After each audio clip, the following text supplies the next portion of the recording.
সাংস্কৃতিক ঐতিহ্য এবং প্রাকৃতিক সৌন্দর্যের লীলাভূমি বাংলাদেশ। স্বাভাবিকভাবেই দেশের পর্যটন খাত সমৃদ্ধ হওয়ার কথা থাকলেও নানা কারণে তা হয়ে ওঠেনি। যদিও বাংলাদেশ পর্যটন কর্পোরেশনের দাবি দেশি বিদেশি পর্যটক বেড়েছে, কিন্তু পর্যটন নিয়ে কাজ করা বেসরকারি সংগঠন টোয়াব বলছে নিরাপত্তা ও অবকাঠামো দুর্বলতার কারণে বিদেশি পর্যটক এখনও আশানুরূপ নয়। এমন বাস্তবতায় আজ পালিত হচ্ছে বিশ্ব পর্যটন দিবস।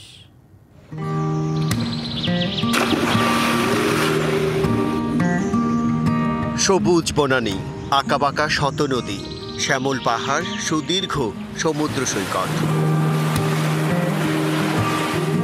এমন বৈচিত্র্যের সমাহারে এশিয়ার ছোট্ট সবুজ ভূমি বাংলাদেশ। রূপসী বাংলা রূপে মুগ্ধ কবি লিখেছেন, বাংলার মুখ আমি দেখিয়াছি, তাই আমি পৃথিবীর রূপ খুঁজিতে যাই না আস। আমাদের প্রকৃতিতে এক ধরনের মন ছোঁয়া বিষয়টা কাজ করে, যার কারণে বারবার ছুটে আসি। আমার কাছে খুবই ভালো লেগেছে, এখানে আসার পর এগুলো দেখে আমার একদম মনটা ভালো হয়েছে। বাংলাদেশ সত্যিই খুব সুন্দর, অপূর্ব বাংলাদেশ। শিয়া বাটার ও ভিটামিনে সমৃদ্ধ লিলি বিউটি সোপ, তারুণ্যময় উজ্জ্বল ত্বকের জন্য। রিমার্ক। ষড়ঋতুর বৈচিত্র্যময় ভূমি, শরতে কাশফুল দোলানো শান্ত বাতাস, নীলাকাশে ছুটে চলা সাদা মেঘ ও বলাকার ঝাঁক, বর্ষায় রোদ বৃষ্টির লুকোচুরি, হেমন্তে পিঠাপুলির ধুম, শীতের কুয়াশার চাদরে মোড়ানো প্রান্তর, বসন্তে রূপ মেলে ফুল পাখি প্রকৃতির রসায়নে, গ্রীষ্মের খরতাপে মধুমাস জ্যৈষ্ঠের গান।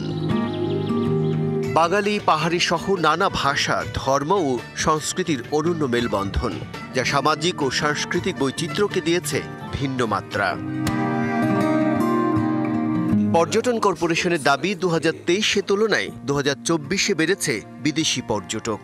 যেই পরিমাণ জবের সংখ্যা বাড়ছে, হোটেল মোটেল রিসোর্ট সবখানে, এবং টুরিস্ট মুভমেন্টও বাড়ছে, আমাদের ডোমেস্টিক ট্যুরিজমের সাইজ অ্যারাউন্ড 3 crore। আমরা বিদেশি পর্যটকদের আনার জন্য পাশাপাশি পর্যটন সম্পদ যদি রক্ষা হয়, সুরক্ষা হয়, সেটা নিয়ে কাজ করছি। বেসরকারি সংগঠন টোয়াবের অভিযোগ, পর্যটন খাতকে শিল্প স্বীকৃতি দিলেও এ খাতের উন্নয়নে সহযোগিতা নেই সরকারের। 2022 সালে আমাদেরকে ট্রাস্ট ইন্ডাস্ট্রি হিসেবে স্বীকৃতি দিয়েছেন, আমাদের ট্যুরিজম একটা ইন্ডাস্ট্রি, শিল্প। কিন্তু সেই অগ্রসমান শিল্প হিসেবে সরকারের কাছ থেকে তেমন সুযোগ সুবিধা আমরা পাচ্ছি না। আমরা চাচ্ছি যত তাড়াতাড়ি মাস্টার প্ল্যান আসবে, তত তাড়াতাড়ি ট্যুরিজম স্টেক হোল্ডার একসাথে কাজ করতে পারবে ওই মাস্টার প্ল্যানের নির্দেশনা অনুযায়ী। বাংলাদেশ শুধু সৌন্দর্যের লীলাভূমি নয়, আতিথেয়তা পরায়ণ মানুষ পর্যটকদের কাছে আকর্ষণের ভিন্ন মাত্রা। এমন দেশটি কোথাও খুঁজে পাবে না কো তুমি, সকল দেশের রানী সেজে আমার জন্মভূমি।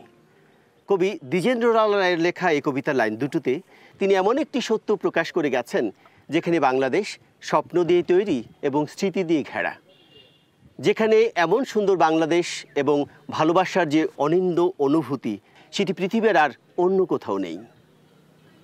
Bijan Kumar Das, DBC news, Rupganj, Narayanganj.